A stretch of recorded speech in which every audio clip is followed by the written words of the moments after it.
ಎಲ್ಲರ ಜೀವನದಲ್ಲಿ ಒಂದು ಹಂತ ಬರುತ್ತದೆ. ಜೀವನದ ಅತ್ಯಂತ ನೋವಿನ ಕ್ಷಣ ಬರುತ್ತದೆ, ಕಷ್ಟದ ಕ್ಷಣ ಬರುತ್ತದೆ. ಅಲ್ಲೇನೂ ಇಲ್ಲ, ಅಲ್ಲಿರುವ ಎರಡು ದಾರಿಗಳು. ಒಂದು ಆತ್ಮಹತ್ಯೆಯ ದಾರಿ, ಇನ್ನೊಂದು ಆತ್ಮ ಪರಿವರ್ತನೆಯ ದಾರಿ. ಎಲ್ಲರ ಜೀವನದಲ್ಲಿ ಒಂದು ಕ್ಷಣ ಬಂದು ಹೋಗ್ತದೆ, ಜೀವನ ಎಷ್ಟು ದುಸ್ತರ ಆಗಿಬಿಡುತ್ತದೆ, ಸಾಕಪ್ಪ ಈ ಜೀವನ ಅನಿಸ್ಲಿಕ್ಕೆ ಶುರು ಆಗ್ತದೆ.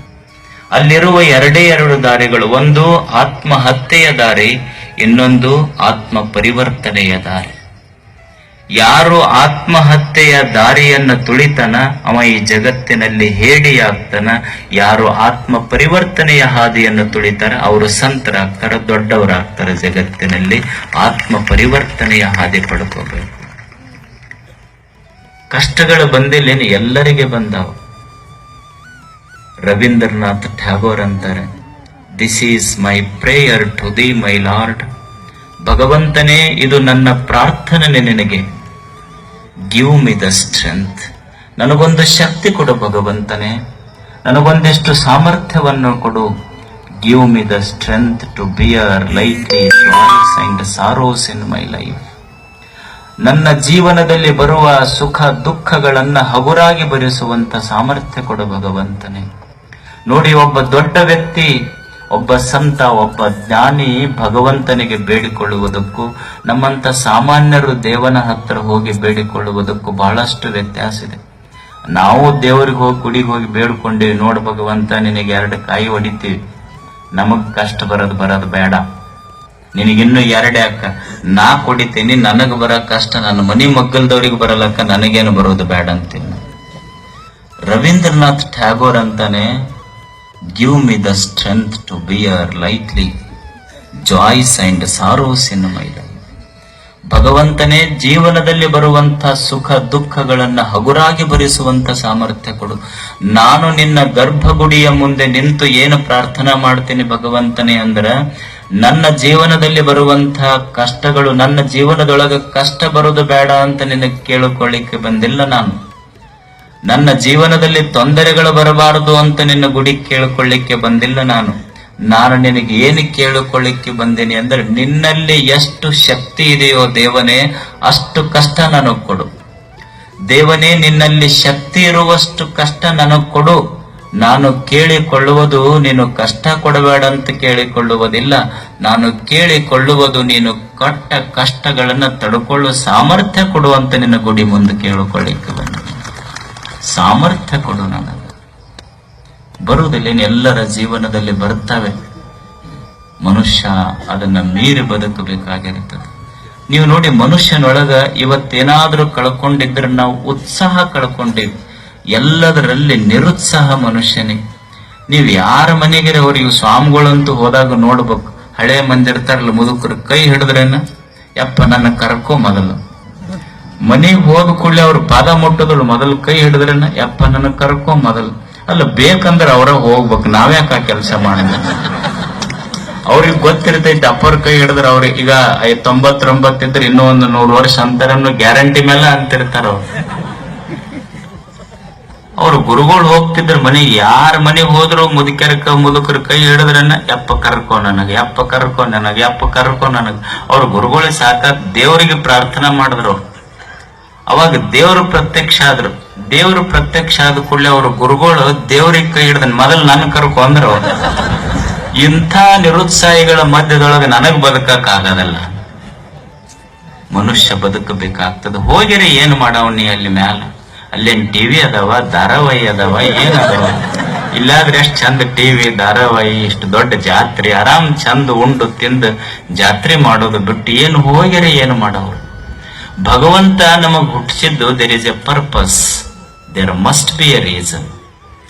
ದೇವರು ನಮಗೆ ಈ ಭೂಮಿಗೆ ಎದಕ್ ಹುಟ್ಟಿಸ್ಯಾನ ಅಂದ್ರೆ, ಅವ ನಮ್ಮನ್ನು ಕರ್ಕೊಳ್ಳಬೇಕಾಗಿತ್ತಂದ್ರೆ ಹುಟ್ಟಿಸ್ತಾನೆ ಇರಲಿಲ್ಲ. ಅವ ಹುಟ್ಟಿಸ್ಯಾನ ಅಂದ್ರೆ ಅಲ್ಲೊಂದು ಕಾರಣ ಐತಿ ಅಂತ.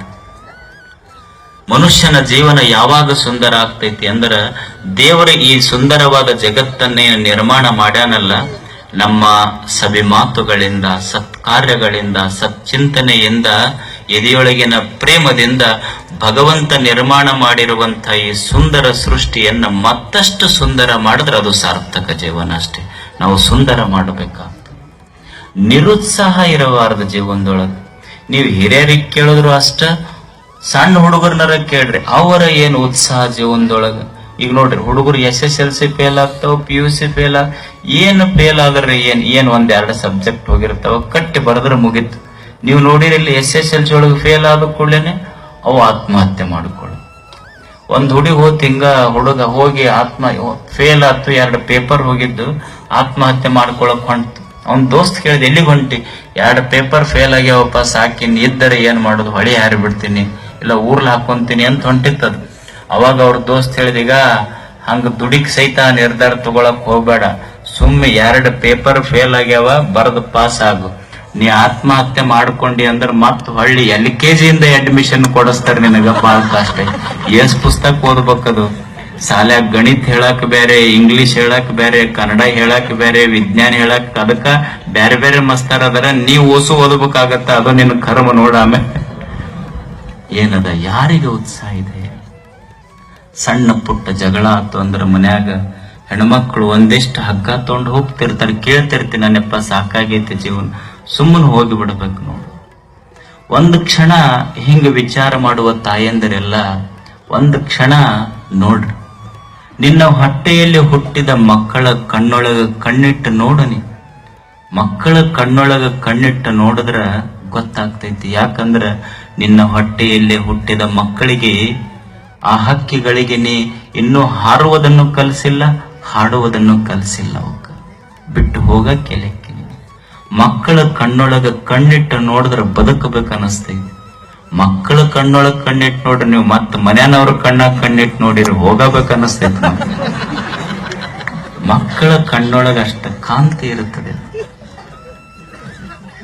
ರೈತರಿದ್ದಾರೆ, ಏನು 1 ವರ್ಷ ಹೆಚ್ಚು ಕಡಿಮೆ ಆಗ್ತಿರ್ತದೆ. ಮನುಷ್ಯ ಇವೆಲ್ಲ ಕಷ್ಟಗಳನ್ನ ಮೀರಿ ಬೆಳಿಬೇಕಾಗ್ತದೆ. ಜೀವನದಲ್ಲಿ ಉತ್ಸಾಹ ಇರಬೇಕಾಗ್ತದೆ. Celebrate life. ಜೀವನ ಅನ್ನೋದೊಂದು ಉತ್ಸವವಾಗಬೇಕು.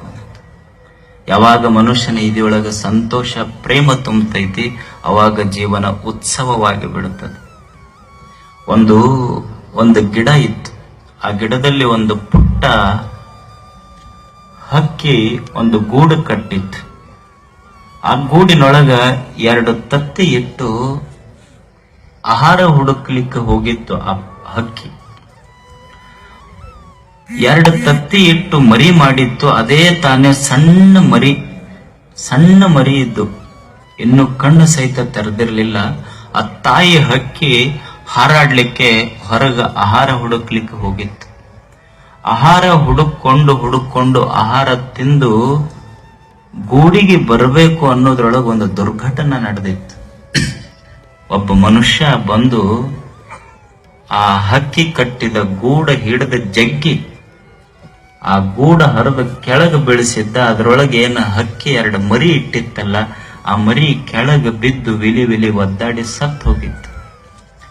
ತಾಯಿ ದೂರದಿಂದ ತಾಯಿ ಹಕ್ಕಿ ದೂರ ಹಾರಿ ಬಂದು ತನ್ನ ಮರಿ 2 ಮರಿ ವಿಲಿ ಒದ್ದಾಡಿ ಸಾಯುವುದನ್ನು ನೋಡಿ ಕಣ್ಣೀರು ಹಾಕ್ತು. ಅವಾಗ ಮನುಷ್ಯ ಹೇಳ್ತದ, ಯಾರದನ್ನ ಹಿಡಿದು ಜಗ್ಗಿ ಸಾಯಿ ಬಿಡದಿದ್ನಲ್ಲ ಮರಿಗಳನ್ನ, ಆ ಮನುಷ್ಯ ಹೇಳ್ತು, ಏನಪ್ಪ ಮನುಷ್ಯನೇ, ನೀತಿ ಶಾಸ್ತ್ರದ ಮೇಲೆ, ಧರ್ಮಶಾಸ್ತ್ರದ ಮೇಲೆ ಸಾವಿರ ಪುಸ್ತಕಗಳನ್ನ ಬರೆದಂಥ ಮನುಷ್ಯನೇ, ಒಂದು ಪುಟ್ಟ ಹಕ್ಕಿಯ ಕರುಳಿನ ಪ್ರೇಮ ನಿನಗ ಅರ್ಥ ಆಗಲಿಲ್ಲ. ಈ ಪ್ರೇಮದ ಮೇಲ, ಧರ್ಮದ ಮೇಲ, ನೀತಿ ಶಾಸ್ತ್ರದ ಮೇಲ ಸಾವಿರ ಪುಸ್ತಕ ಬರೆದಿ ಖರೆ, ಆದ್ರೆ ಒಂದು ಪುಟ್ಟ ಹಕ್ಕಿಯ ಪ್ರೇಮ ನಿನಗ ಅರ್ಥ ಆಗಲಿಲ್ಲ.